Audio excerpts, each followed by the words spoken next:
All right, we've got a fun session here today, guys. We've got Mr. Hung Choi in the back corner here representing residential, and Mr. Jay Morosi over here representing the commercial side of things. My shirt is tighter, his guns are bigger. I don't know which one's gonna win here. So let's figure it out. In residential property is the ability to move, switch banks, draw equity, accumulate much faster. And especially, like I said, especially in industrial, all we're talking about right here is 4 concrete walls and a tin roof. So easy to maintain. All right, well look, your yield play is great, but as we know, the most money you're gonna make out of property is out of capital growth, right? So if you're buying property right, I guess in the resi space, you're pretty much guaranteed a tenant. We are massively undersupplied on construction at the moment. That's a massive pro on my side. A bit of background, personally, I'm a big residential guy, I love it. Own a big stack of residential properties. Have owned commercial property in the past also. Jay, he might tell you about his background in commercial.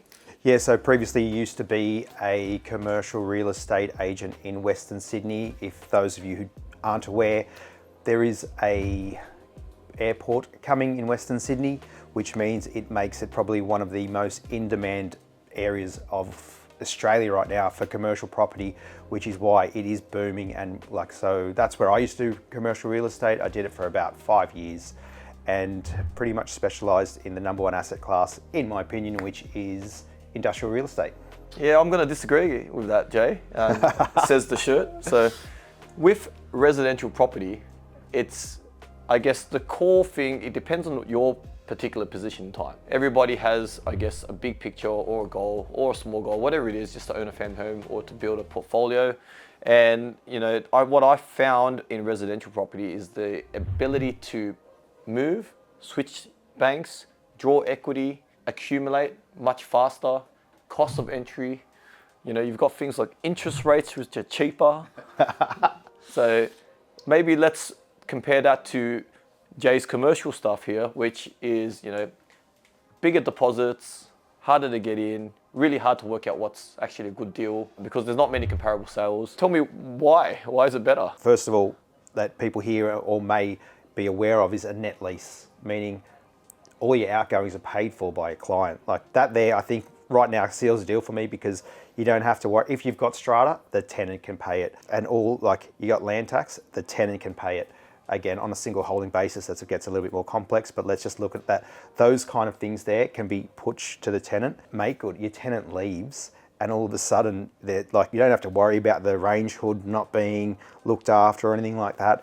The tenant's got to make good. They don't make good, we take the bond. It's less emotional because I guess the other thing as well is you think about it and you go, okay, I don't want to kick out, sort of Mr. and Mrs. Smith because they're behind on their rent. If on a commercial basis, they're behind on their rent, let's lock them out. It's so less emotional. I guess that's probably the one side that I think makes commercial really appealing. The other side as well is you can think about it, if you really think about how big you can go. So a lot of people, depending on the size of your property portfolio, you can get, I was at an auction the other day where a property sold for 13.5 mil. So that's like one property for $13.5 million. That's got a 10-year lease. So for the next 10 years with a blue chip tenant, that owner's going to be getting rent. I guess that's some of the pros that I can see from the commercial side. Yeah, well, that's all well and good, Jay, but $10 million, how much deposit do you need to buy that $10 million property, right? Generally 30, 35, or 35 is kind of like the entry level point. True. Yeah, we only need, we can get away with zero to get in, right? So resi's got that edge for sure, right? If you did buy a 13 million property, how much do you think the valuation cost would be? For a valuation to go out? Well, let's compare apples to apples. Let's go $2 million commercial, let's go $2 million resi, right? Yep, okay. How much do you think a valuation might cost there? Yeah, commercial valuations usually, you are right, they can probably cost about $2,000 or so. They could cost a couple $1,000s because you need to get a proper valuer to go out and have a look at the property and do a full valuation on the asset. So on the resi side, the banks will do it for free. And if you need to draw equity from that, let's say you need to re-leverage and keep buying property, every time you want to take money out of that commercial property, you're going to have to get it revalued, right? Yep. Whereas in the resi side, if your broker's good enough, they shouldn't be charged anything for a valuation. You can work out through multiple lenders for free who might give you the best valuation and which will allow you to, I guess, determine how much equity you can pull out, which will allow you to keep buying. And our ratios are a lot more higher, I guess. Just generally speaking, I mean, today, of course, market changes, give or take, and of course, where you're looking. But sort of like, what kind of yields are you getting in residential, would you say, in Metro Sydney? Mate, you pick in Metro Sydney. I'll typically say around just above 3%. Okay, so if you're looking at 3%, I mean, when you think about property, that's probably the hottest market, right, for Australia, Metro Sydney, right? If I would say the hottest market again in the Australia market, I think is Western Sydney for the commercial market. Again, purely because we have an airport coming. That the growth that's going on out there is phenomenal. You're looking at least it used to be 6 to 8%, but it's now probably about 4.5% net. That is. So that's 4.5% in your pocket, and then again, your outgoings generally are covered by the tenant. So I guess a bit of a better return, but you did state that, correct, the lending isn't as favourable. Well, look, your yields all sound good. Your yield plays great, but as we know, the most money you're going to make out of property is out of capital growth, right? Let's talk about this capital growth element. So what causes capital growth? Supply demand, right? Let's put supply demand into the picture. Who gets emotional about a factory? There's not that many buyers on that same factory to make it emotional, compared to if you're going to buy a family home, nice fitted house, great yard, you can have the kids and dogs run around, and that's what pushes the prices up, right? In the commercial side, what's going to push the price up? Yeah, true. I mean, the thing that is pushing the price up right now clearly is the sort of the baby boomer market, which are going into retirement and seeking, I guess, all the baby boomer mum and dad investors. They are coming across into the commercial market now because they are seeking more consistent returns. Let's talk about borrowing money for residential and commercial. We've obviously got another video that shares a lot about that, but at a very high sense, interest rates are much lower in the residential space. There's a pretty standard formula between lenders, between buffers and whatnot. Maybe Jay, to tell us a little bit about what you see in the commercial space with lending. Yeah, unfortunately, I think in the lending space, it's probably not as wide as the residential space, but we do have some opportunities, especially with looking for almost like low doc options available to be able to get into a commercial property, which is good. And then if it doesn't work within that, especially within those major lenders, then we'll probably go outside of that and go into the second tier. But unfortunately with that, I think you touched on it, with the rates are a little bit higher than what you would be going to in the residential space.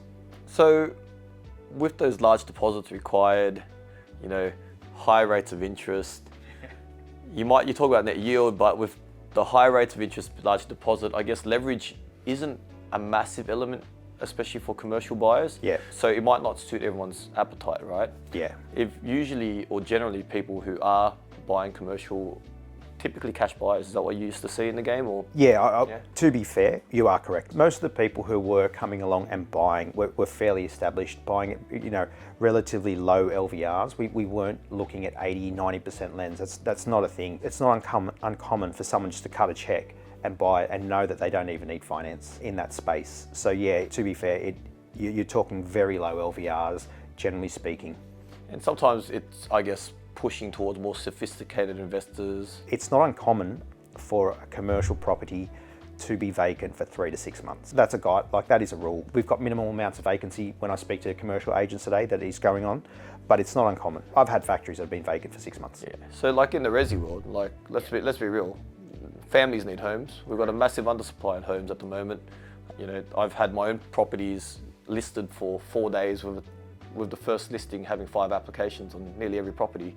So if you're buying property right, I guess in the resi space, you're pretty much guaranteed a tenant because people need somewhere to live, and we are massively undersupplied on construction at the moment. So that's a massive pro on my side for sure. Yes. On your side, obviously, depending on what type of commercial you buy, I assume, would determine, I guess, vacancy rates, and then also the setup costs, depending on what you negotiate. Everything's negotiable in your world, right? Correct. Yeah, everything is. So you can negotiate, rent-free periods, and that's another thing that's very common as well, which is rent-free periods. So have done deals where there's 6 months rent-free. So if you think about it, it could be a few months. I've had sites that have been vacant for a number of months, and then they get 6 months rent-free. Again, it is a very long lease as well, but you have to be prepared for that, right? I've been through some commercial transactions myself, so I understand. I had one where I negotiated that they set up the office for me. They gave us, I think it was 6 months rent free as well, coming in to sign a long lease. Yep. So yeah, there's really no black and white in commercial space, I'm hearing. No.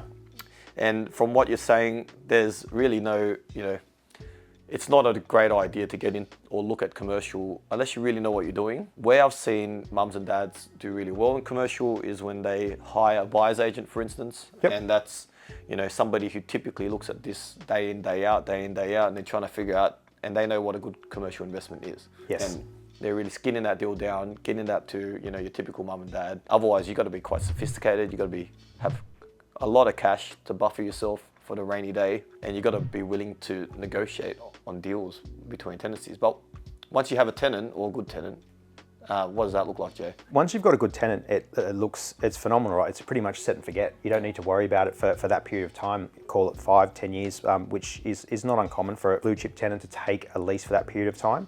I think the only one thing that we sort of shift, which has happened of recent, is clearly since COVID, we've been seeing the shining star in commercial used to be retail. And it now no longer, as you can see, everyone's starting to move online and warehouse, which is why now industrial's starting to come up through the space. And it was always the cheapest, and industrial used to be quite a dirty asset class actually, but it's now become a lot clean with warehousing. So that's really coming up through the space right now. So the other thing as well, coming back to the experience side, is understanding that whole commercial market is starting to shift. We've seen people go away from offices, come back. So the commercial market is very, I guess, subjective to what's going on in the market, so to speak. Whereas, as you've touched on earlier, people always need homes, no matter what. Then we're not leaving a city because there's no, people. It's driven by people needing homes. So I guess let's wrap this up. We were meant to battle this out essentially, but yeah. We've kind of just come to a conclusion of, depending on where you are in your life cycle or your property journey, not one specific property class that is going to be the most suitable for you. Everyone has different circumstances. But I think the key points is, if you are still in the accumulation, trying to build property, trying to re-leverage, get as much equity out as possible and buy more properties, resi seems to be the best way to go, right? Yes. I would agree with you on that. Yeah. But if we are, obviously at a later play in your life, looking for cash flow, looking for, blue chip tenants who are just paying their rent week in, week out, larger companies if you can that are, that are safe and, have a long trajectory to say they want to be here forever, and you really just need that cash flow for lifestyle because you've already hit that phase of retirement. I think commercial does suit that kind of buyer, right? Yes. So I guess there's no fixed and fast, buy resi, buy commercial. There is no kind of, but yeah, as we said, accumulation, resi, yep. Potentially if you're in that, winding up phase and you just want some pocket money to go traveling and whatever it is that you want to do in retirement, maybe play some golf, go skiing. Commercial might be your cup of tea, I don't know. But I think this video just highlights, I guess, some pros and cons of both. Yep.